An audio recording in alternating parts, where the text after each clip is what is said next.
Now you know it is time to change that seat. You have fully prosecuted the seat, which is a clear sign that it's time to move.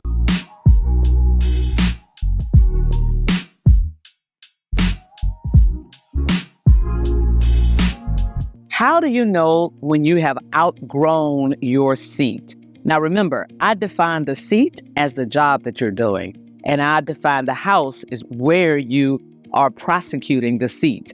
Those are the two most important things on your career agenda: the seat and the house. How do you know when you have outgrown the seat? 3 ways that you know that you have outgrown the seat.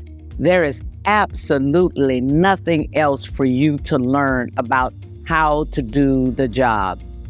The second way is not only do you know everything that you could possibly know about how to do the job, you're also very familiar with the other seats that touch your seat. None of us work in a silo anymore. We're all working in highly interdependent environments.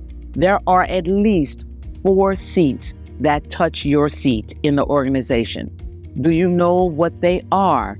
Do you know what their roles are in the broader organization?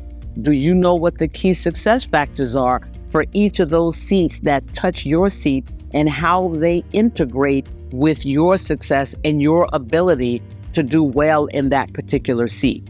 If you know all the seats that are around you, you have strong relationships that all play into your ability to be successful, and there are no new relationships for you to build or further invest in order to grow that would impact your success in any way, that's another signal.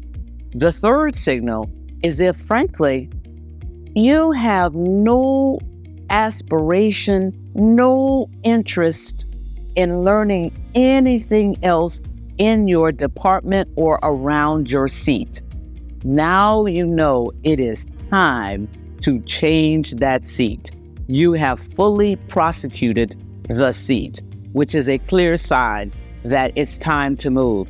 I'm not saying that you have to change the house, i.e. where you're prosecuting the seat, but you must leave that seat, because the dangers in continuing to stay in a seat that you have outgrown is, number 1, you cap your compensation.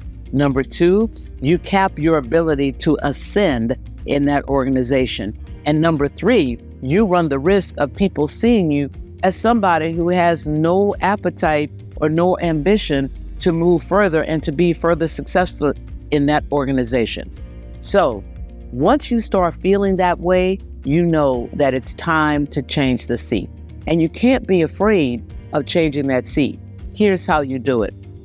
In your next evaluation, and maybe even before, if you have a great relationship with your boss, you say, "Hey, Sam, I have loved working in this department and I have loved doing this job, but I also want to make sure that I stay on my intellectual edge and that I'm always in the position of offering more and more value to the organization. How would you be thinking about it if you were me? How would you think about leveraging all of this experience into something else?" Now, if Sam is not the kind of person that can give you critical feedback and he doesn't jump in and say, "Well, let me help you think about that, Carrie. I think I can help you get to another area." And if he sort of gives you this look like, "Why would you want to do that? You're doing perfectly fine." Now, you know you need to talk to somebody other than Sam that's going to help you be able to navigate away from that seat. The game for maximizing your success in your career is to master what you're doing and leverage it into something else that will allow you to be even more successfully financially, experientially, and with respect to your overall relationship network. That's how you want to think about every single move when you're thinking about whether or not you're a little too comfortable or if it's time to move on, or you're just not getting that same thrill from the seat that you're sitting in. Go get them.